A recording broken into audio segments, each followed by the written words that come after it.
J'ai des fourbis dans les jambes. Salut, enchantée, je suis Claire, la voix qui te parle, et j'adore bouger, quasi autant que j'aime écouter les gens pour comprendre ce qui les anime.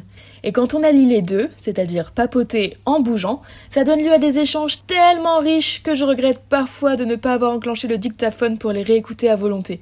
Du coup, ça fait des chocs à pic. Si tu te demandes après quoi courent tous ces gens, ce que ça leur apporte de partir pédaler sous la pluie, mis à part la crève et de maigres économies d'eau, ou encore l'intérêt de se lever à 5h du matin un dimanche pour une course à Perpète-les-Oins alors qu'on le sait, la grasse mat dominicale est sacrée, tu es au bon endroit. Alors, bienvenue dans ce papotage en basket, en palme, à pédale ou en claquette, qui va durer pile poil le temps de la cuisson de ta tarte aux courgettes, d'une session de renfo ou de ton trajet jusqu'à ton cours de trompette. Dans cet épisode, je vous embarque avec nostalgie sur l'un des treks les plus mythiques et exigeants d'Europe, aux côtés d'une invitée comme on n'en fait pas deux, Laurie, et non, pas la chanteuse. Traileuse, randonneuse, marathonienne et j'en passe, Laurie incarne cette soif d'aventure qui pousse à aller plus loin. Du haut de sa trentaine, elle a déjà relevé des défis hors normes, repoussant ses limites, mais toujours avec le sourire à l'arrivée. Aujourd'hui, elle revient avec nous sur le grandiose GR20 pour raconter ce périple qui nous a secoué autant physiquement que mentalement. On vous raconte comment cette aventure nous a marqué bien au-delà de la randonnée. Pourquoi, malgré les galères, la fatigue et les moments de doute, on continue toujours d'avancer. Ici, pas de guide parfait ni de performance, juste des sacs un peu trop lourds, de la bonne humeur, des victoires quotidiennes, des doutes et une sacrée envie de se dépasser ensemble. Si tu rêves de t'y lancer, si tu aimes les défis ou si tu veux juste comprendre pourquoi on s'inflige ce genre d'aventure, cet épisode est pour toi. Bonjour Laurie. Et bonjour. On vient de se dire bonjour depuis, il y a déjà 1 heure je pense. Oui, on a eu le temps. On s'est retrouvés dehors, il se trouve qu'il pleut, donc pour une fois, pour un épisode, on sera pas en mouvement, mais on est bien assises après avoir pris un goûter. On est à Darwin, à l'abri de la pluie. On est au chaud, ça fait plaisir, c'est vendredi, le week-end commence bien. Avec un cookie, ça commence forcément bien. Un cookie, un rookie, le beurre de cacahuète, on dit ça. Et ça nous a manqué sur l'aventure dont on va parler, puisque là on est confortablement installés, mais pour parler d'inconfort, donc quand même c'est pas si évident. On est quand même très enthousiaste de revenir sur cette super aventure. On est en train de vous spoiler énormément, mais avant je voudrais te présenter, parce que je pense qu'il y a des gens qui te connaissent pas aussi bien que je te connais. Oh là là, comment Outré. Comment ça, vous connaissez pas cette star internationale Laurie, quoi. Ma meilleure amie. Attends, c'est quoi qu'elle a chanté, Laurie? Si, ma meilleure amie. Ma meilleure amie, c'est ça. J'ai C'est confondu. le week-end aussi. Le week-end, voilà. Plein de super chansons. En ce moment, t'es plutôt traileuse. T'as quand même fait le GRP, la version néo-vieille, donc quand même un maratrail. T'as fait la VVX aussi l'an dernier, en version maratrail aussi. Donc tu tapes dans des bonnes distances en trail. T'as fait de la gym quand t'étais petite, si je ne m'abuse. Oui, ouais. Il y a longtemps. C'est très très loin du trail, mais on avait quand même du sport quand t'étais petite. Et dans ta famille, t'as pas mal de randonneurs, donc j'ai l'impression que c'est un peu ancré ce mouvement d'aller marcher de manière régulière dans le Pays Basque, surtout puisque ta famille est plutôt dans le Pays Basque. Ouais, du côté de mon papa, oui. C'est quoi ton premier souvenir de rando? Je pense que c'est moi en train de râler. Le pâté. J'ai faim, j'ai soif, ça devait être un peu ça. Les premiers souvenirs, c'était mon père, mon oncle et moi, effectivement au Pays Basque, sur la Rune ou dans ses alentours. Jamais loin de la Rune, puisqu'on a de la famille à Sarre. Et parti randonner et on s'est perdu puisqu'il voulait toujours retrouver des chemins qu'il connaissait il y a 20 ans. En VTT. Voilà, exactement, les chemins VTT que tu retrouves jamais. Ou alors tenter un passage là alors qu'il n'y a pas de passage. Et on s'est retrouvés perdus plus d'une fois. Et je râlais parce que j'avais soif et que mon père voulait pas me donner d'eau, je tiens à le dire. On balance. Parce que nous sommes une famille de chameaux et qu'on n'a jamais soif. Mais il faisait super chaud, je me rappelle, c'était depuis toute petite. Depuis que je suis en âge de randonnée en tout cas. Ouais. je fais de la randonnée mais avec mon papa, avec des amis à lui, avec mon oncle, avec ce petit groupe de copains là qu'ils avaient. Voilà. Mais chaque année vous avez une rando annuelle aussi.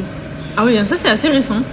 ça fait peut-être 3-4 ans qu'on fait notre rando annuelle de 40 km en partant de Sarre. On commence par la Rune, on passe côté espagnol.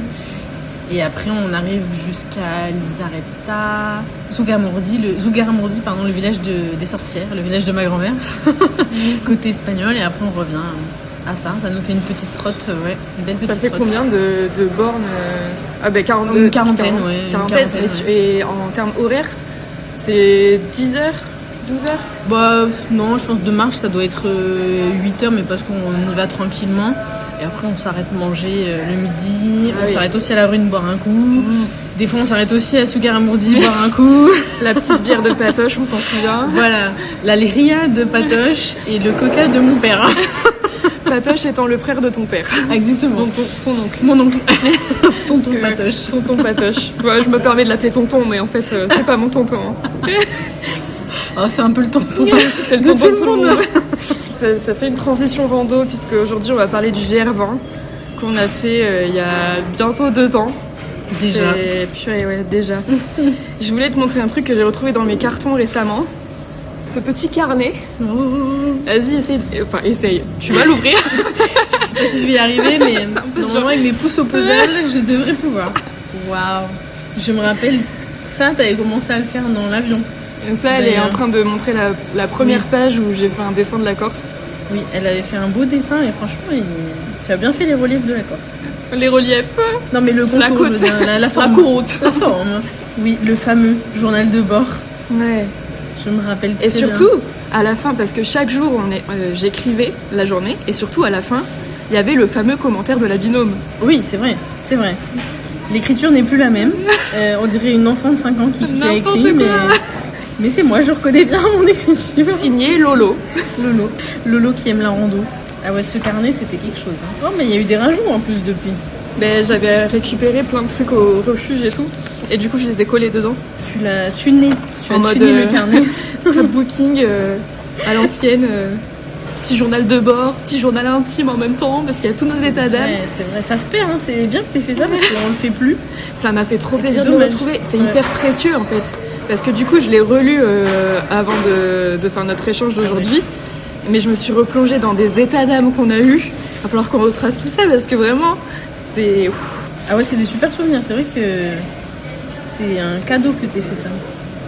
Et ça me prenait du temps tous les soirs. Et je me souviens que Patoche, il était un peu en mode, mais qu'est-ce qu'elle fait? Elle avait son crayon et son carnet. Non, mais il y a même des dessins et il y a des plans.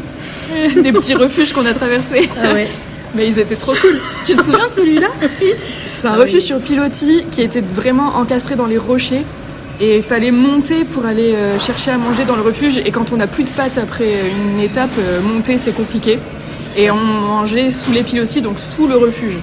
C'est vrai, mais il était bien ce refuge. Il était cool. Il était très bien, mais le dessin est très détaillé. Et il y a des jours où il y a des commentaires plus longs que d'autres. On est plus ou moins fatigué le soir. Et on a vécu plus ou moins de choses. Ah oui, c'est sûr. Besoin de se décharger par l'écrit. Là, elle est en train de tourner une double page où elle a écrit, mais vraiment très serré, et une longue ribambelle de phrases. Ah oui, le commentaire de Lolo était plus long ce jour-là. Donc là, tu viens de retracer juste en feuilletant le carnet 8 jours d'aventure. Oui. Parce qu'on a doublé les étapes pour traverser la Corse du sud vers le nord. Donc c'est pas le sens conventionnel, mais on peut quand même le faire dans ce sens-là. Et c'était pas plus mal, je trouve, avec du recul. C'est 180 km la traversée de la Corse, 11 000 mètres de dénivelé positif, 11 000 mètres de dénivelé. 30 000. Non mais énorme, franchement, quand je relis les chiffres, je me dis mais qu'est-ce qui nous est passé par la tête? Mais d'ailleurs, donc il y a 16 étapes au total, mais nous on a décidé de doubler, donc de le faire en 8 jours, ce qui est quand même assez sportif, avec du recul. Légèrement, beaucoup de marches avec le sac à dos. Comment l'idée de faire le GR20 elle est arrivée? Alors, ça vient de tonton Patoche. Toujours le même. On l'aime, ce tonton Patoche. Voilà, qui l'a fait, lui, 7 ans auparavant avec des amis du Pays Basque, qui étaient de bons randonneurs. Et il en a quand même bavé. Et il voulait le refaire dans de meilleures conditions, mieux entraîné, avec un meilleur équipement. Et il avait envie de le refaire. Et quand il a dit ça, je me suis tout de suite dit, si tu le refais, je veux en être. Et pourquoi pas? C'est pourquoi pas. il m'a un peu prévenu, il m'a dit t'es sûr, c'est difficile, il n'y a pas de confort, est-ce que t'es sûr? J'ai un peu balayé ses inquiétudes en mode oui, je veux vivre cette aventure, t'inquiète. Et après on en a discuté avec toi et t'avais envie de le faire de ton côté déjà depuis un moment. Ouais. Et je t'ai dit pourquoi pas le faire ensemble plutôt que solo, ce qui est en plus un peu pour le coup dangereux d'être seul en pleine montagne dans des conditions un peu difficiles. Oui, seul parce que vous n'avez pas le même rythme de marche, surtout. Oui. C'est que tu marches plus vite que tonton Patoche et Isa, qui est du coup la pote de tonton Patoche qui est partie avec nous. Avec nous. Mais ça je savais pas. Tu savais pas encore? Que Patoche si, mais que Isa j'étais pas... Non, j'étais pas sûre. D'aller plus vite. Ouais, parce que c'est quand même une personne qui vit au Pays Basque depuis longtemps, qui randonne beaucoup, qui envoie vraiment bien dans les descentes. Donc je savais que dans les montées j'en voyais un peu plus, mais dans les descentes elle en voit plus que moi. Et donc je savais pas trop parce qu'elle a quand même de l'endurance, de l'expérience. Donc t'avais déjà marché avec elle?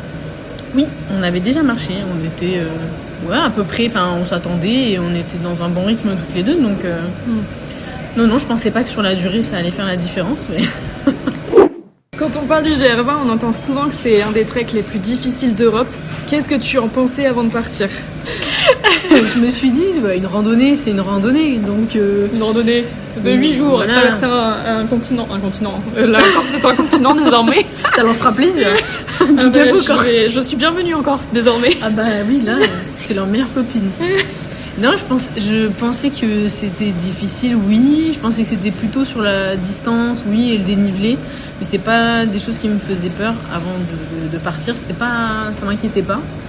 Oui, je me suis dit difficile, oui, mais ça reste une randonnée, ça reste un exercice qui m'est familier. Ça devrait le faire. Ce qui me faisait plus peur, bizarrement, c'était le confort. Je n'étais pas habituée à bivouaquer. Donc c'était plutôt le bivouac, se lever tôt. C'était ton premier bivouac? Non, c'était pas mon premier, mais j'en avais pas fait beaucoup avant. Je crois que j'en avais fait 1 ou 2. Et pas très long, enfin d'une nuit à chaque fois. Donc c'est pas pareil de le faire sur 8 jours. Ouais. Donc j'appréhendais un peu cet exercice. Et voilà. Est-ce qu'il y avait quelque chose que tu cherchais, que tu venais chercher sur le GR20, même sans en avoir forcément conscience, mais un truc, je sais pas, t'as envie de te prouver quelque chose, juste de vivre l'aventure, Oh bah le challenge, moi, toujours le challenge. C'est ce qui l'anime pour tous les trails qu'elle fait déjà, pour tous les trucs, les voyages. Ouais, mais je pense qu'on est un peu tous pareils, on a besoin de projets dans nos vies. Donc moi, pour avancer, pour m'occuper, pour me construire, j'ai besoin de projets. Donc voilà, c'était un projet, c'était un challenge. Il y avait toute la prépa avant, il y avait l'organisation, il y avait le matériel, il y avait tout ce qui est physique, etc. Donc c'était un vrai projet à part entière. Partager ça aussi avec vous, ça c'était quand même chouette de partager ça à la fois avec la famille et à la fois avec une amie. Donc, et le paysage évidemment. La Corse c'est incroyable. J'ai jamais vu ça moi. C'est magnifique. Moi j'avais déjà été une fois et ça m'avait laissé un super souvenir. C'est magnifique. Donc les paysages aussi et le challenge. Est-ce que pour ce défi, du coup on peut parler de défi, tu préfères parler de défi ou d'aventure? On peut dire aventure, hein. Donc, est-ce que pour cette aventure, tu t'es préparée physiquement? Oui, en tout cas j'en ai eu l'impression. Mais avec du recul, je me dis pas assez. La naïve. Exactement. Toi, je t'avais prévenu. Il m'avait prévenu, mais je pense qu'aucun de nous 4 s'entraînait non plus très fort. On courait déjà bien. On faisait déjà un peu de trail. Hein. Voilà, on faisait du trail, on faisait de la course à pied, des randos. Des randos. Mais on a fait pour se préparer quand même quelques randos. On continue à courir, on essayait de faire du renfort, etc. Mais avec du recul, je me dis que c'était pas suffisant en termes de fatigue musculaire. J'ai pas assez travaillé la fatigue, quoi. J'ai pas fait de week-end choc, de choses comme ça que j'ai découvert après. L'enchaînement avec le bivouac aussi, on l'a pas assez fait. Ouais. Je me souviens d'une rando qu'on a essayé de faire à Bordeaux, puisque nous on est à Bordeaux et chercher du dénivelé à Bordeaux c'est compliqué. Donc on était parti rive droite avec des sacs à dos chargés avec des poids Decathlon pour stimuler un peu le poids du sac. Et on s'est dit vas-y on va faire 30 bornes là, hop, une journée. On avait marché, on est passé dans des propriétés privées, n'importe quoi. Vraiment, on s'est fait courser. On est tombé aussi. On est tombé, c'était très drôle. On a failli choper des tiques parce qu'on est passé à travers champs qui n'étaient pas du tout balisés.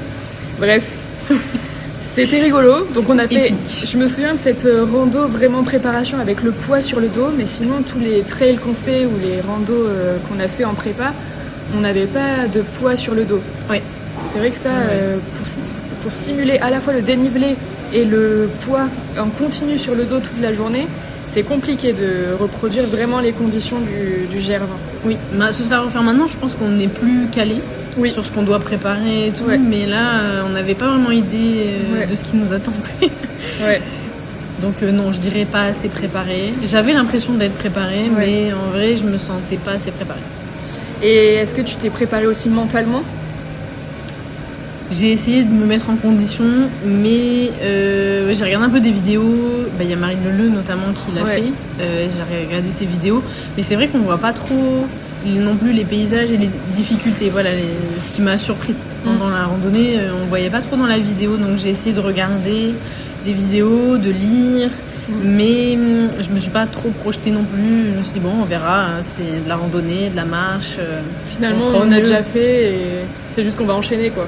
Après, j'ai gardé en tête quand même que Marine Leleu, qui fait des Ironman, a trouvé difficile le GR20. Et là, j'ai réalisé que c'est pas parce qu'on fait un sport qu'on va être bon en randonnée et que ce sera facile. Donc voilà. Ouais. Le fait de faire du sport, c'est bien parce qu'on a un peu d'endurance et que le cœur, il a déjà un peu musclé. Mais c'est vrai que c'est jamais aussi spécifique que faire vraiment le sport pour lequel du défi de l'aventure qu'on a choisi, quoi. Ouais, marcher c'est un sport à part entière. Puis prendre le dénivelé et tout, vraiment. Puis même les pieds, il faut qu'ils soient préparés au truc. C'est tout. Ah si, alors ça j'avais préparé mes pieds. Ah oui. J'avais mis de la noc pendant 2 mois. T'as tanné avant. ta peau. Et j'ai pas eu une ampoule. C'est moi qui en ai eu. Parce que je les avais pas assez préparées, c'est vrai. J'avais pas assez fait mes chaussures aussi parce que j'avais changé de chaussures 1 mois avant et j'avais juste pu les tester pour la rando qu'on a fait de 30 bornes à Bordeaux. Oui. Mais sinon, je les avais jamais utilisées sur le terrain, quoi. Oui, moi aussi elles étaient neuves à part.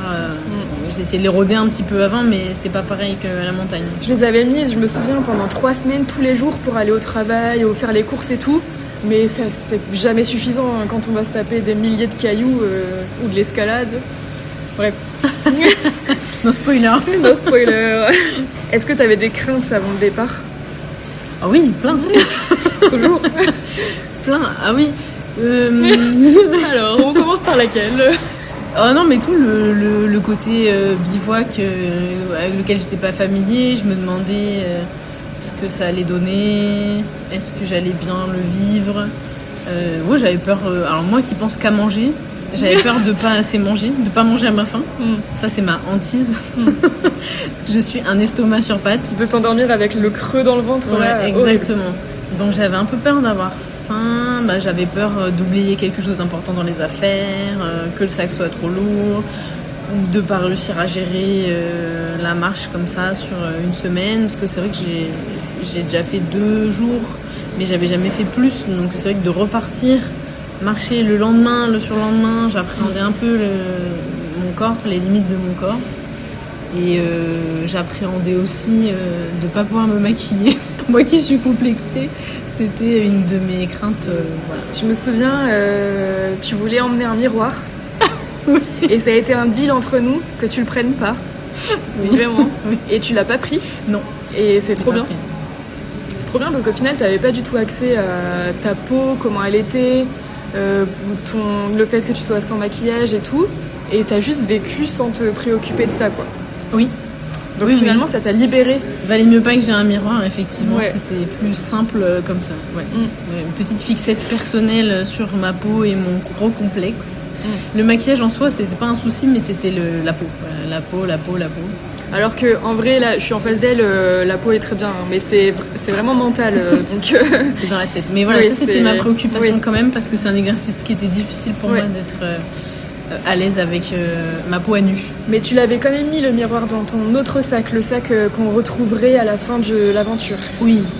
T'avais quand même ton set de maquillage et ton miroir, c'était un peu la carotte de la fin que tu pourrais les retrouver pour avoir un peu de confort, parce que ça fait partie aussi du confort d'avoir accès au maquillage, au miroir. Et c'est vrai que là, en tout cas, c'est ce que je pensais avant de faire le Gerfa. Effectivement. Les priorités ont changé après. Tu vas évoluer grâce à ce trek. Mais d'ailleurs, qu'est-ce qu'il y avait dans ton sac? Il y avait des sous-vêtements, des chaussettes, des vêtements de rechange. Il y avait une tenue chaude pour la nuit parce que on avait prévu qu'il allait faire froid, quand même très froid en hauteur. Il y avait une bonne veste. Il y avait une crème solaire, brosse à dents, dentifrice, un gel douche qui servait à tout, gel douche, shampoing, lessive, tout. Un savon quoi. C'était un savon solide. C'était un savon solide, Ouais. Un déo solide, tiens, j'avais un déo solide. À manger, des petites barres, compotes. Qui font plaisir. Voilà, du liquide, parce qu'on paye tout en liquide dans les refuges. Ouais. Donc pas mal de liquide, des poches plastiques pour emballer les affaires s'il pleuvait. La montre, chargeur solaire, ouais, chargeur solaire, une batterie externe, le téléphone, chargeur aussi, des couverts. Les crampons, c'est vrai qu'on avait pris les crampons. Le sac de couchage. Oui, Puisque l'oreiller, je sais plus, j'avais pris l'oreiller. Je crois que t'avais pris juste une thé et t'avais mis en boule une veste ou quelque chose dedans pour faire oreiller. Je sais plus. Ce que j'avais pris, peut-être Mais le mini oreiller. On n'avait pas les matelas parce qu'on avait des matelas réservés dans l'enclos des refuges. Donc On n'avait déjà, pas la tente non Oui, on n'avait pas la tente non plus. Donc on avait juste le... Non, je crois que j'avais que le sac de couchage, effectivement. Une ou deux gourdes t'avais? 2 gourdes, parce qu'il faisait chaud. Ouais. Puis surtout on n'a pas d'eau entre les refuges. Donc, ouais. Donc 2 gourdes. T'avais un filtre à eau? Non. Ça, Patoche en avait un. J'en avais acheté un. Mais non, moi j'en avais pas. Est-ce que t'avais un pchic là, puce de lit? Non, je crois que c'est toi qui l'avais pris ça. Parce qu'on a fait aussi des trucs en commun avec Claire. Ouais. On a pris un dentifrice pour 2. T'avais le savon. Ouais, j'avais le truc des puces de lit. On avait partagé les ravitaux. Donc et au final, on s'était dit maximum charger le sac à dos 12 kilos avec l'eau. Donc là, on était à peu près dans les clous. Ça doit être... C'est quoi déjà? Le ratio, c'est 10% de ton poids de corps, non? Maximum sur ton dos. Je crois, oui. Mais moi, je sens que j'ai dépassé un peu. Je crois que j'avais 13 kilos. Pas 12, avec l'eau. Mais bon, c'était difficile de faire moins. J'avais l'impression déjà d'avoir le minimum. Ah, la frontale aussi. Oui, on avait la frontale. Hyper important. Ça, c'était indispensable. La dynamo. Ouais. La lampe dynamo aussi pour pouvoir déjeuner le matin et tout. Le petit carnet pour ma part, avec un stylo. La petite carte que nous avait fait Patoche. Ah, c'est Isa. Isa nous avait plastifié une petite carte, effectivement, avec des rappels. Avec tous les... La serviette en microfibre, on avait aussi. Oui. La douche. Et des petites épingles pour étendre le linge. On avait des épingles à nourrice parce que, en gros, on faisait la lessive tous les soirs. Culottes, chaussettes. Et le matin, quand on partait, on accrochait nos culottes, chaussettes ou t-shirts sur le sac à dos avec les épingles à nourrice pour qu'ils sèchent à l'air libre. Ouais. Parce que sinon, en fait, ils étaient pas secs dans la nuit. Donc, on se baladait avec nos culottes sur le dos. Voilà comment on était. C'était super, de beaux souvenirs. On n'aurait pas pu rencontrer l'homme de notre vie sur ce chemin.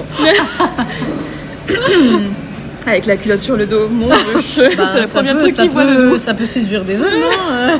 Mais c'est vrai. Comment on avait préparé le séjour d'ailleurs? Parce que quand on arrive, donc on a pris l'avion depuis Bordeaux. On a pris un taxi pour aller à l'auberge, qui était le point de départ. Et après, tous les refuges.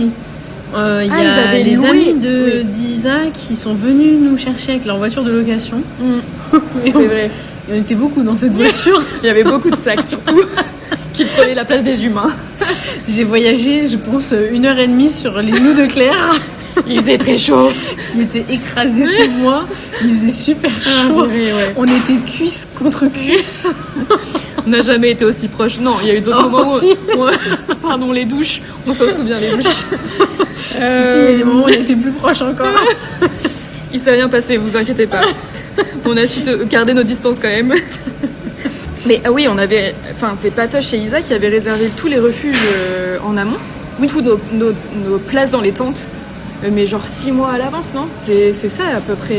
Ouais, dès qu'on a su qu'on le faisait et qu'on a donné le go, ils ont réservé parce que ça part vite. Et donc il faut réserver les tentes effectivement rapidement.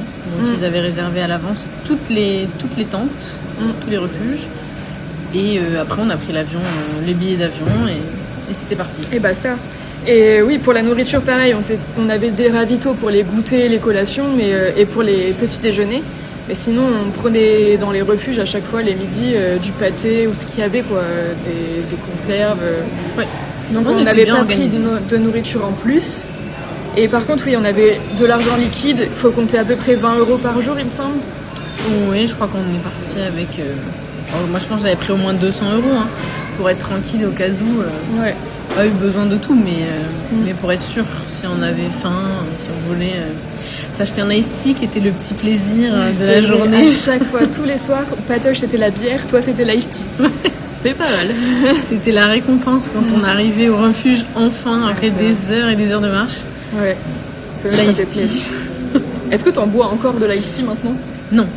C'était vraiment réservé aux GR? Non, se réserver après un effort intense. Ma petite récompense, c'est souvent une boisson sucrée, quoi. Un soda, j'en bois souvent après un trail ou après une randonnée, voilà. Pas mal. Et oui, après pour tout ce qui est réseau, il n'y a pas de réseau en montagne. Il y a eu une brèche, je crois, à un moment où on a eu un peu de réseau. Sinon, rien, donc faut pas compter là-dessus. Et pour les recharges, il y avait des prises, enfin 1 ou 2 prises par refuge, donc on se battait un peu le truc avec les autres randonneurs, forcément. Ouais. Et c'est pour ça qu'on avait les batteries solaires pour quand même pouvoir recharger sans dépendre de ça, parce que si la prise est prise, pour le coup, quand on arrive au refuge, le portable c'est fini, quoi. Ouais, il n'y en a pas beaucoup pour le nombre de randonneurs, mais nous on a eu de la chance parce que souvent c'était à la pause du midi ou du matin, il n'y avait pas trop de monde. Et les refuges où on dormait, il n'y avait pas de prise à chaque fois, donc bon, finalement ça va. On a eu un peu de chance là-dessus, c'est vrai. Ouais, puis on n'avait pas besoin de beaucoup d'électricité en vrai. Maintenant qu'on a posé tout le contexte, la préparation, machin, est-ce que tu peux raconter la veille du jour J? L'IPTV. La veille du grand départ. La veille, c'est le jour où on est arrivé. Oui, le jour où on a pris l'avion, en fait. Ça, oui. On a pris l'avion. Claire a commencé son carnet de bord dans l'avion. Oui, c'est vrai. Ce qui m'a fait bien rire. J'avais oublié, t'as une photo en plus. Oui, il y a une allée qui nous séparait. Elle était de l'autre côté de l'allée. Et elle était concentrée sur son œuvre. Elle préparait son petit carnet, elle faisait son dessin. Et oui, je la prenais en photo. Déjà, le paparazzi. Après, on a rejoint le logement à... C'était quoi le nom de la ville? Je l'ai déjà. Conca. Oui, on a commencé à Conca, au sud. Et c'était une espèce d'auberge un peu. Ouais. Avec des lits superposés dans des chambres communes. Oui, mais nous on était qu'à 4. On était que les 4, ouais, c'était une chambre de 4. Voilà, donc on s'est installé et puis avec Claire on s'est posé pour faire une petite IPTV, une petite interview à la mode télé-réalité. Avec des chèvres qui nous hurlaient dessus, qui ont failli nous sauter dessus. Je me souviens d'une capture d'écran de notre échange où on était genre mon Dieu. On a failli se faire attaquer par des chèvres corses. Et il y avait déjà des fourmis qui nous grimpaient sur les jambes. C'était peut-être l'anticipation du nom du podcast, des fourmis dans les jambes. Oh. Ouais, je dis ça, je dis rien. C'est beau. C'est peut-être de là que ça vient, on ne sait pas. Je suis en train de lancer un mythe. La ça légende. t'a donné des idées. Voilà. Ça aurait pu se nommer des chèvres dans les jambes. Et oui, et surtout, je me souviens, le repas à l'auberge. Donc il y a une tablée avec tous ceux qui vont partir le lendemain, tous les randonneurs. Et parmi, il y a un couple. Tu te souviens de ce couple? Je me rappelle très bien. Et on leur demande qu'est-ce qu'ils vont faire comme étape. Ils sont un peu craintifs, surtout la dame. Ils sont quand même assez avancés en âge, j'ai l'impression. Oui. Ils n'ont pas la quarantaine, ils sont au-delà. Oh oui, pour moi c'était un couple de 60, retraités ou pré-retraités, oui. Ouais. Soixantaine d'années. Et la dame nous dit j'ai le vertige. Je sais pas comment je vais faire. En gros, c'était ça l'échange. Et on savait pas si on devait lui dire la vérité. C'est-à-dire que ça allait être très difficile pour elle. Ou si on devait rien dire et la laisser découvrir et la laisser dormir au moins cette première nuit tranquillement, sans savoir ce qui l'attendait. Parce que oui, ça allait être difficile. Ils avaient a priori pas beaucoup d'expérience en marche en montagne. Et elle avait le vertige. Donc ça promettait d'être une aventure épique pour eux. Ça c'est sûr. Moi, on a bien rigolé avec eux. Purée. On a rigolé après coup, mais on s'est quand même inquiété. Je me souviens qu'on y a repensé en marchant pendant le GR20 en se disant mais est-ce qu'ils ont arrêté? Est-ce qu'ils ont fait juste une étape? Est-ce que est-ce qu'ils ont réussi? Enfin, vraiment, ça nous a inquiétés, quoi. Ce premier contact avec des futurs randonneurs du GR20, on s'est dit, ils sont pas assez préparés pour le coup. Déjà que nous, on était moyens sur la prépa. Et trop chargés aussi. Et ils étaient trop chargés, mais oui. Ils avaient des gros sacs vraiment très lourds. Oui. Et on s'est dit, c'est super dangereux, ça va être compliqué. C'est là on s'est rendu compte qu'il y avait beaucoup d'inconscients qui faisaient le GR20. Je suis en train de relire ton commentaire de la veille du jour J, de la veille du grand départ. Et tu mets une première journée au top, avec un point d'exclamation. Voyage top, voiture assise top, j'adore m'asseoir sur tes genoux, XD, mais vraiment lycéenne quoi. Oh, je suis vraiment une boumeuse. Interview ITV top, plein de rires, top, que des tops. Top. Et repas du soir, on va boire. Vite j'espère parce que j'ai très faim. Donc on sent qu'il y a de l'enthousiasme, tu vois. La veille, t'étais super enthousiaste de commencer. Carrément. Aucune peur là, on ne lit aucune peur. Ce qui est pas le cas des commentaires suivants. Ça arrive après. Non mais au début j'étais surexcitée. Si, un peu peur, un peu d'appréhension, mais surexcitée. C'était l'inconnu. Le dernier moment de confort avant de partir, donc on a profité. Comment elle a été la première nuit, enfin la nuit de la veille du départ? Ah, je pense que c'était stressant un peu. Moi de mon côté, je pense que toi aussi, mais moi de mon côté j'ai bien cogité. J'ai bien essayé de visualiser ce qu'allait être l'aventure, mais on peut pas en fait. C'est l'inconnu, on se dit on verra bien. Mais c'était stressant, stressé de me lancer. Moi j'ai eu l'impression de faire une sieste. Ah oui. C'était pas une nuit. Surtout qu'on s'est réveillé tôt quoi. Oui, on s'est réveillé très tôt. Et pendant le GR20 on s'est réveillé encore plus tôt, mais déjà le premier jour, lever 5h. C'était... Enfin non, départ 5h, donc lever 4h30. Wow, c'est tôt, hein. Ça donnait le rythme de la suite.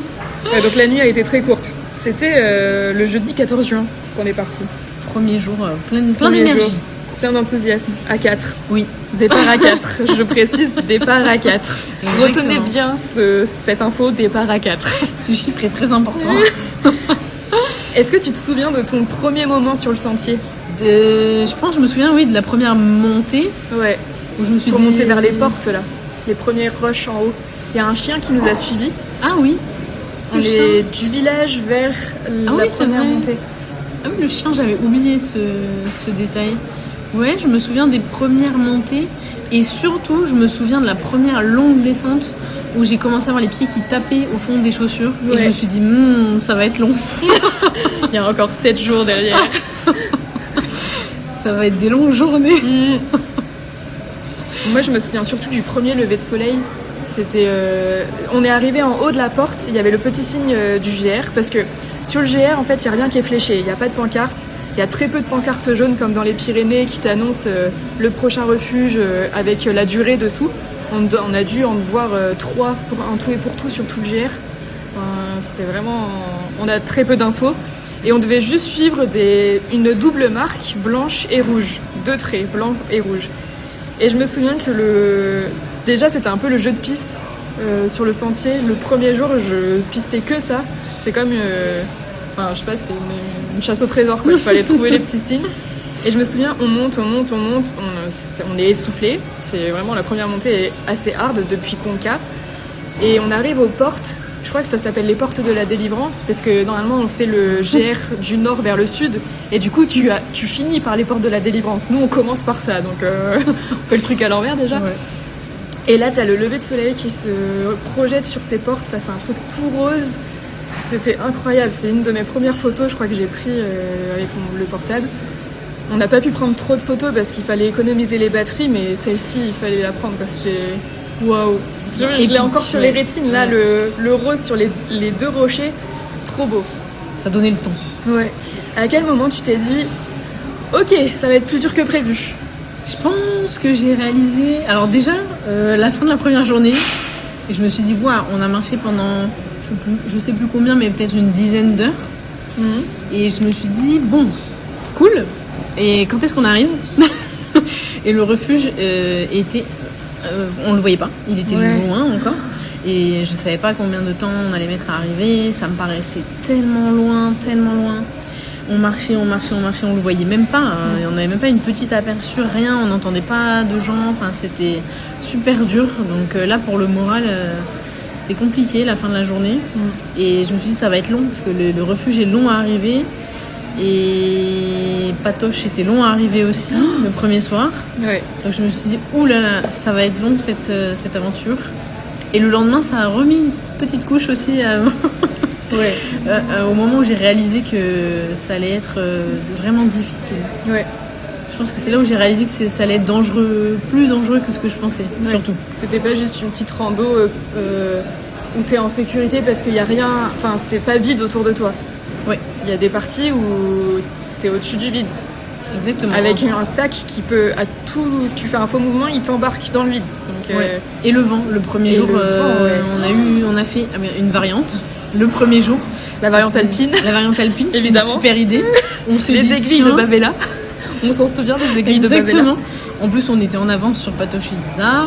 On savait pas où ils étaient. On a dit, on va faire ça. Ça a l'air sympa. Et il y avait un petit panneau jaune pour une fois où t'as dit bah c'est bon, confiance, allez, il y a un panneau. Mais oui, c'est mythique.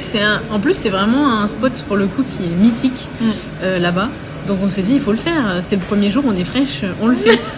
Ah bah, on n'a pas été déçus. Des chaînes, il y avait des chaînes pour descendre des rochers. Moi j'ai Oui. paniqué. Toi Ah aussi. bah complètement, moi j'étais tétanisée. Et tu dois mettre ton pied sur une marche dans le vide et tu vois Sur pas un où est la étrier, marche. ouais. Sur un C'était même pas étrier. une marche, Oui. une barre en fer, donc t'as le vide de part et d'autre de ton pied. Si tu le positionnes mal, c'est foutu.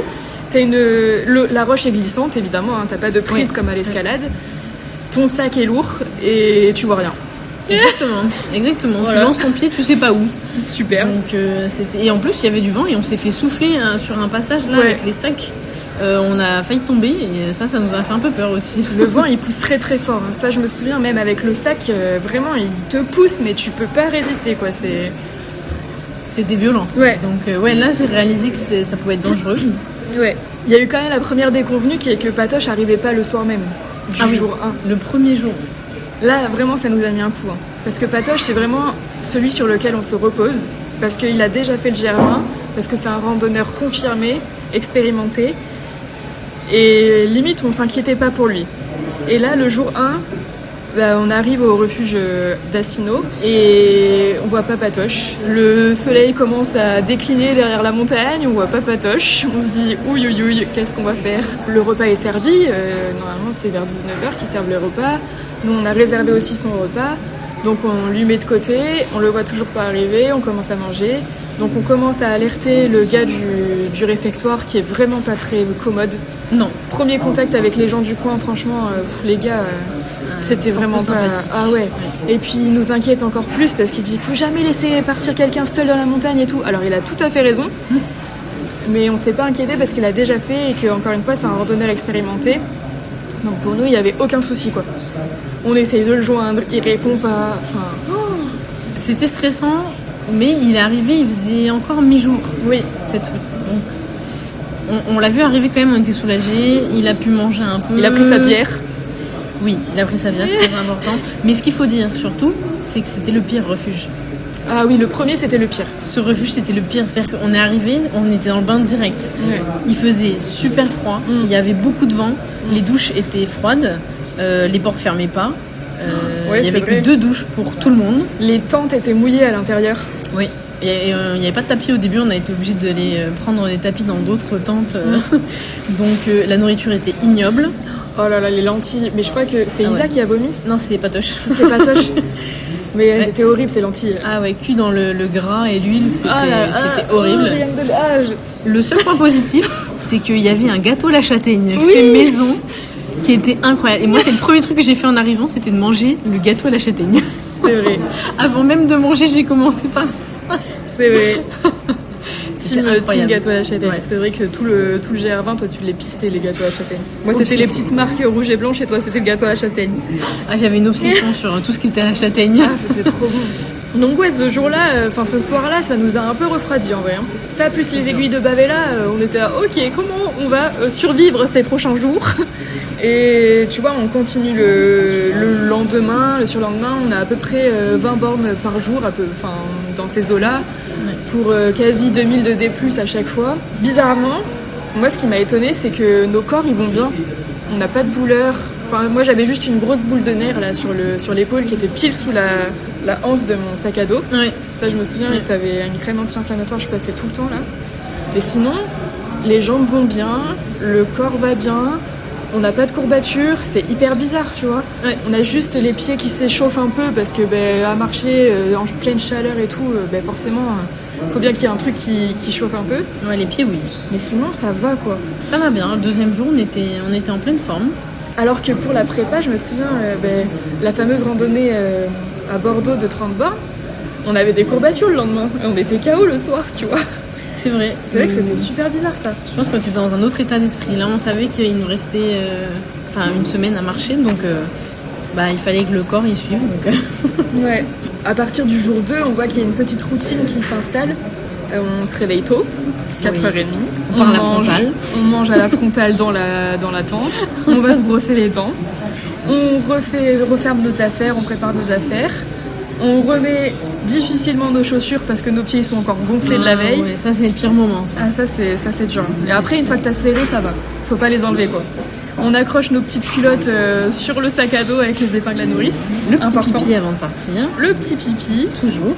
Et on commence toujours les étapes par une belle montée Ah oui. vers le lever de soleil.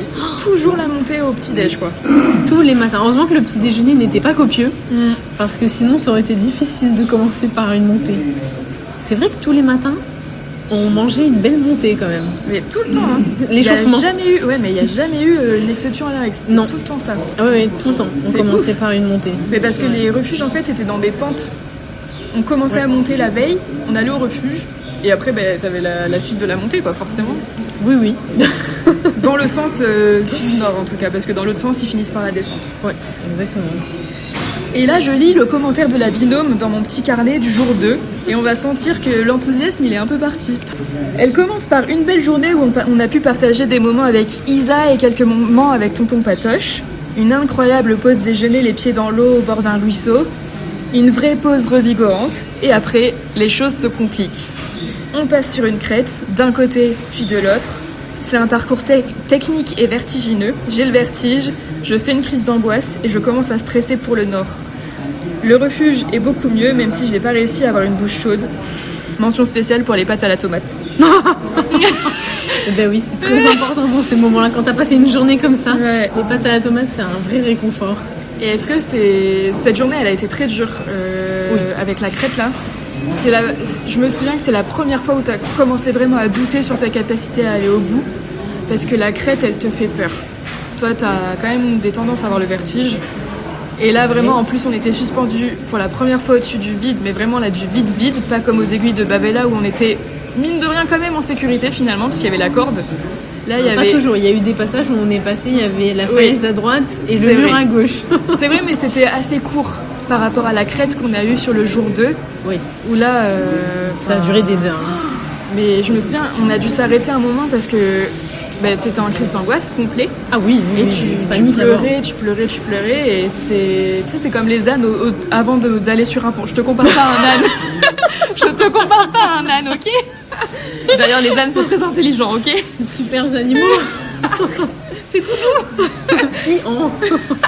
Ça te va bien.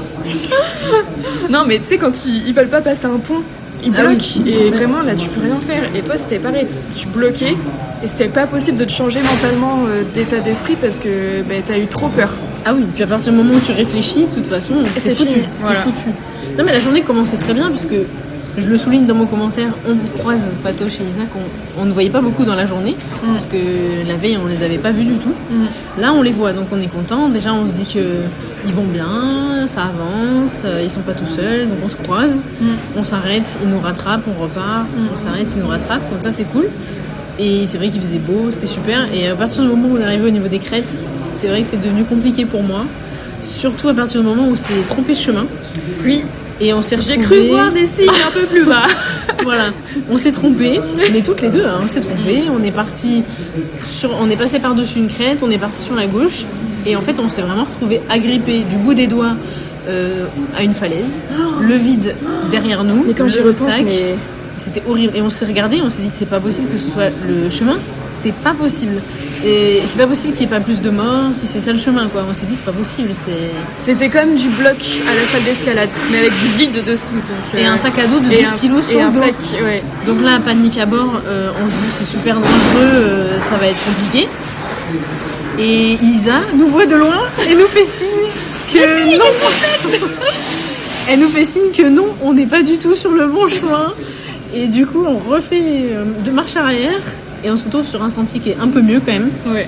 Mais où on passe quand même d'un côté de l'autre des crêtes et Ouais. on a toujours un petit passage au bord du vide. Et de loin, je vois le refuge et le refuge est vraiment dans le vide. Ouais. Et là, je pleure. Je me souviens que les tentes, elles étaient posées sur des pilotis dans le vide, en fait. Donc tu tombes de ta terrasse, il n'y avait pas de garde-corps, rien du tout pour nous retenir. Je sais pas, t'es somnambule ou tu veux te lever pour aller aux toilettes la nuit, tu tombes dans le vide. Ah oui. C'était effrayant. Alors là, faut pas tromper. Oui. Et quand je l'ai vu au loin, j'ai dit ah non, non. Mais il y a eu des pâtes, tu le notes toi-même. Oui. Les pâtes à la tomate, c'est le Les meilleur. pâtes à la tomate. Mais quand je l'ai vu de loin, il m'a vraiment effrayée. C'est là où j'ai commencé la crise d'angoisse. Je me suis dit oh, ah donc c'est pas Ouais. fini les crêtes, on va continuer. On va dormir au bord. Zigzaguer aux crêtes jusqu'au refuge et on va dormir là. Oh là là, l'angoisse. Ouais. Mais au final, quand on y était, ça va. Le refuge, ça allait, mais... Est-ce que t'as pensé à abandonner à ce moment-là? Je me souviens que t'étais tellement dans le mal. Bah non, parce que je me disais que j'avais pas trop le choix de toute façon. Oui, l'envie aurait été là. Oui, je me suis dit, mais pourquoi on fait ça? Oui, j'ai tout remis en question. Là. Je me suis dit, pourquoi on fait ça? Pourquoi on se met en danger de mort? Moi, me challenger, aucun problème. Mais risquer ma vie, j'étais pas trop d'accord. Donc j'ai remis en question les motivations de cette aventure, clairement. Mais abandonner, non, parce que de toute façon, on était lancés. Et pour moi, il n'y avait pas d'arrêt possible de toute façon en plein milieu de la montagne. Enfin, là, il n'y avait pas d'arrêt possible. C'est pas comme dans les refuges d'après où il y a eu quelques passages dans des endroits civilisés où il y avait la route. Là, non.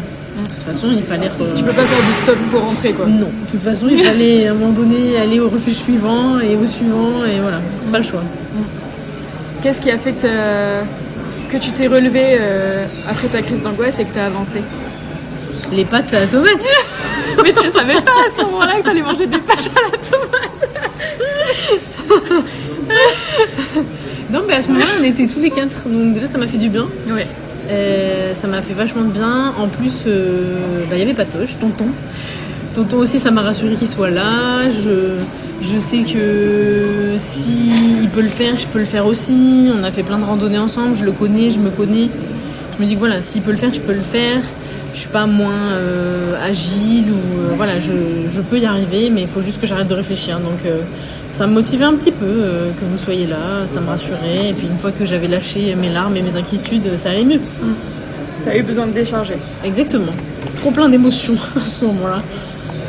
En même temps, on se prenait de sacrées journées dans les dents. Ça faisait que 2 jours qu'on marchait, mais on a eu l'impression de marcher déjà pendant 2 semaines. Oui. C'était des longues journées. 2 jours, 2 semaines, exactement. Voilà. Mais le ressenti, c'est un peu ça. Donc oui, c'est normal que les nerfs craquent à un moment aussi, puis t'as peur, quoi. Le jour 3, ça a été... Enfin, la 3e étape, du coup, ça a été un gros tournant dans l'aventure. Déjà, c'était un jour où on a beaucoup marché. On a fait 28 bornes, quasi. Ouais, Donc beaucoup. une longue journée. Et surtout, il faisait très chaud. Vraiment. Et la distance entre 2 refuges, donc pour attraper de l'eau, était très grande. Enfin, par rapport à la chaleur qu'il faisait, on s'hydratait pas assez, il faisait trop chaud. Moi, j'ai le souvenir d'une forêt de pins. Ça m'a dégoûté de l'odeur du pin parce que avec la chaleur, ça ressortait encore plus. J'en avais marre de ce pain-là. C'est vrai. Ah mon Dieu. Enfin. C'est vrai. Et en plus, cette étape-là, on l'a vécue un peu différemment parce que le jour 1 et le jour 2, on parlait beaucoup, on était très enthousiastes, on se refaisait notre vie, on évoquait plein de sujets, on chantait, machin. Et le jour 3, comme il a fait très chaud et qu'on a eu les déconvenus de la veille et de l'avant-veille, on parlait moins. Je me rappelle pas de ça. Et moi, le silence me permettait d'avancer. Et toi, j'ai eu l'impression que tu le subissais un peu plus. Parce que comme on parlait moins, t'étais moins... c'est pas que tu t'ennuyais, mais toi, t'as besoin de changer les idées. Ouais, d'être divertie presque, tu vois. Je suis ton troubadour. Exactement. Voilà, écoute. Je suis là pour te jouer de la mandoline. Gwendoline. Et c'est vrai que moi j'avais besoin de ce silence et toi t'avais besoin plus de parler, donc là on était un peu en dissonance sur ce jour-là en tout cas. Et après on l'a pas revécu, j'ai l'impression, pendant tout le séjour. Mais c'est pas parce qu'on était fâchés, c'est juste que Et on n'était pas... Enfin, moi, j'étais pas inspirée pour parler. Et je subissais tellement la chaleur. Surtout que ce jour-là, on s'est trompé de chemin. À un moment, on est descendu et on est remonté. Ah oui, mais je crois qu'on s'était un peu chamaillé quand même. Enfin, sans se parler, mais on s'était chamaillé dans le silence. Attends, c'est le jour où on chantait et qu'on avait croisé des gens. On chantait Jodassin ou je sais pas quoi. Ah non. Non, ça c'est après. Ça c'était plus sonore. Moi, c'est là, je crois. Ça chamaillé. Ah ok. Si, parce que j'avais peur de certains passages et moi j'avais l'impression que tu m'attendais pas. Ah. Et toi t'avais l'impression de m'attendre et t'avais peur aussi, et comme t'avais peur et que tu devais me gérer aussi. Oui, j'avais peur et je voulais pas te montrer que j'avais peur parce que si je me disais si je te montre que j'ai peur, tu vas avoir encore plus peur. Oui, et moi comme tu m'attendais pas et que tu montrais pas que t'avais peur, alors j'étais concentrée dans ma tête. J'étais saoulée que tu m'attendes pas et que tu me rassures pas alors que t'avais pas peur, mais en fait t'avais peur aussi. J'avais trop peur. Et en fait on s'est pas parlé et on s'est juste boudé. Alors qu'on avait la même crainte toutes les deux et c'est juste que moi je voulais pas te montrer, j'étais concentrée pour pas te montrer et toi tu voulais que je te rassure. Alors qu'il fallait que je me rassure. Juste que tu sois là pas loin. Ouais. Moi j'avais besoin que tu sois pas loin parce que j'arrivais à trouver les prises ou mettre les mains et tout, et je pense qu'on s'est pas compris parce que toi tu voulais m'aider à gérer l'escalade, mais moi je gérais bien ça et je gérais pas la peur. Ouais. Et c'est là où je crois que je comptais trop sur mon troubadour pour me changer les idées. Mais ça c'était plus à la partie nord quand il y a plus de cailloux et tout. C'était ça. Si ça je me souviens, c'est vrai. C'était là. Non, le troisième jour ça m'avait pas pesé le silence, je pense. Mais justement, enfin comme c'est le premier jour où on a eu beaucoup de silence dans notre journée. Oui. À quoi on pense quand on marche plus de 8 heures par jour? À tout et n'importe quoi. Qu'est-ce que t'as refait dans ta tête? Ah, j'ai chanté, c'est sûr, j'ai chanté. Je me suis demandé pourquoi je faisais ça. Moi j'ai refait ma vie, je pense. Hein. Ouais. J'ai pensé à plein de trucs, mes épreuves, mes raisons, mes motivations, les trucs qui me donnent la rage dans la vie. Ouais, je pense à plein de trucs. Et j'ai chanté beaucoup dans ma tête. C'est vrai. Moi j'ai un petit singe qui joue des timbales dans la tête. Hein. Quand il y a du jamais silence, seul. Soit je réfléchis, soit il y a un singe qui joue des timbales. Il y a un petit cirque là-haut. C'est ça. Qu'est-ce qu'on découvre sur quelqu'un quand on marche avec lui pendant plusieurs jours? Qu'est-ce que tu découvres autre que quand tu le côtoies de temps en temps ou même sur des week-ends Ah ouais, tu découvres la vraie personnalité. C'est dans la difficulté et l'adversité que tu découvres le vrai tempérament de quelqu'un, hein, de toute façon. Bah, tu découvres son caractère, les besoins de calme, d'être seul. Exactement, son introspection. D'habitude, on va plus se retrouver pour être ensemble, mais sur du temps long, on a aussi besoin d'être seul. Oui, exactement. Besoin de solitude, dans la façon dont la personne gère, les automatismes, les petites manies, la motivation aussi de l'un et de l'autre, sa détermination. Ouais, la façon de gérer les difficultés, ça en apprend beaucoup sur quelqu'un. Hein. C'est sûr. T'as pu voir, j'étais une angoissée. Oui, bah... Je t'ai caché que j'étais une angoissée du coup parce que je voulais pas te le montrer, donc je l'ai vu après, je l'ai vu le quatrième jour. Qu'est-ce qui est pire? Le troisième jour c'était le refuge, moi je me rappelle. Ce refuge, il était long à arriver. On avait une montée interminable et ensuite une descente interminable. Et on ne voyait jamais le refuge. On le voyait au dernier moment. On l'a vu au dernier moment. Dernier virage, ligne droite, voilà. C'était long, c'était horrible, mais on a eu notre première douche chaude. Et la pizza. Et la pizza, ma gueule, elle était incroyable. Et je crois que c'est la première fois qu'on a pris la douche ensemble même. Oui, parce qu'on voulait pas attendre. Parce que la pizza était à 18h, on arrivait à 17h50, un truc comme ça, il fallait se dépêcher. Et on avait qu'un savon pour deux, donc on était KO de la journée aussi.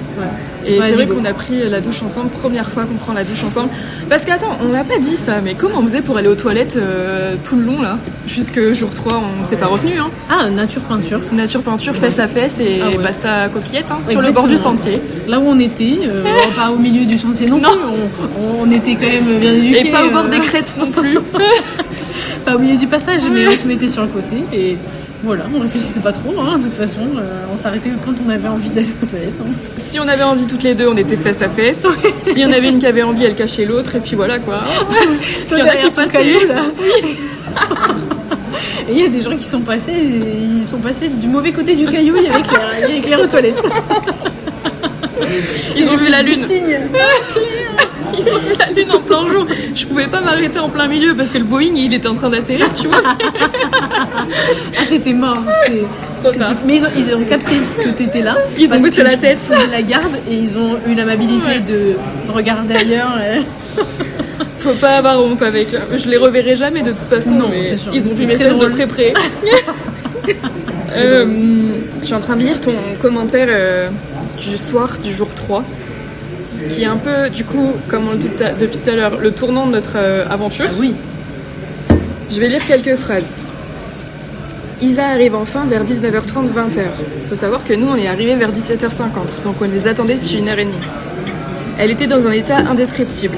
Elle est KO et abandonne l'aventure GR20. 21h, toujours pas de patoche. Je commence vraiment à m'inquiéter. J'arrive enfin à l'avoir au téléphone. Il est dans le début de la descente vers le refuge. Il arrive à la frontale vers 21h30. Et il m'a dit au téléphone, commande-moi une bière. Ça, c'est patoche. Je voyais la frontale en haut de la montée. Et il me dit, je suis pas loin. J'ai dit, bah il te reste juste la descente. C'était une piste de ski, la descente. Et il me dit, commande-moi une bière. C'était sûr. C'était si drôle. C'était drôle, mais la situation a été un peu... C'était très un peu, stressant. hyper stressant. Mais quand je me suis dit, quand il a dit commande-moi une bière, j'ai C'est dit, qu'il il va bien. Il est clair d'esprit. Il est clair d'esprit, c'est bon. Il va bien, il se rappelle des priorités, c'est bon. Mais nous, on avait déjà mangé depuis 2h30 quasi, même plus de 2h30, on les attendait tous les deux. Isa, elle arrive dans un état pas possible, Patoche, il arrive tard. On l'oblige à manger, Isa, je me rappelle. Ouais, On elle l'oblige à tremblait. s'habiller, Ouais. à ce qu'elle boive. Elle était plus autonome. On lui donnait à manger, elle n'arrivait plus à réfléchir. Ouais. On lui parlait, elle était vide, elle répondait même pas. Eh oui. Comme à une enfant, allez Ah Isa, bois. Allez Isa, mange un bout de pizza, ça te fera du bien. Elle était HS. Déshydratée, KO, la chaleur avait eu raison d'elle, c'était trop dur pour elle. Elle a eu peur aussi. Elle a eu Elle peur, a eu ouais. peur des parties techniques. Et... Et du coup, tu dis un peu plus tard, Isa vient d'abandonner, tu viens de le dire. Tu dis, je suis perdue et au fond du seau. Et là, la phrase qui change un peu tout dans ton commentaire, c'est la personne qui m'a entraînée dans cette aventure abandonne. Je me sens déboussolée et seule. Ma peur du Nord se renforce. J'ai envie d'abandonner le Nord. C'est le Nord. J'ai envie d'abandonner pour aller me détendre au bord de l'eau. Pourquoi je m'inflige ça? Pour prouver quoi? À qui? Et en même temps, je ne me vois pas laisser Claire seule dans cette aventure. Donc Bah là, oui. vraiment, là, c'est dur dans ta tête. Ah oui, mais là, toutes les deux, je crois qu'on a passé la soirée à pleurer. Oui, on a beaucoup pleuré et on s'est dit, ça se trouve, on repart pas demain, en fait. Ouais. Sur le papier, le GR20 c'est une suite d'étapes, des kilomètres et du dénivelé. Mais en réalité, c'est bien plus que ça. C'est une aventure qui bouscule. Et ce soir-là, tout devient flou. La fatigue prend le dessus, les certitudes disparaissent, les corps sont à bout, les esprits vacillent.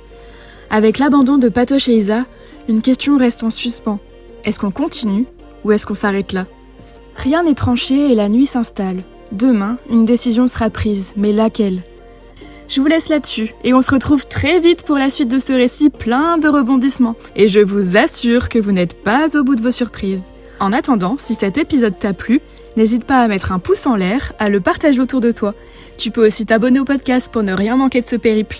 À très vite sur les sentiers.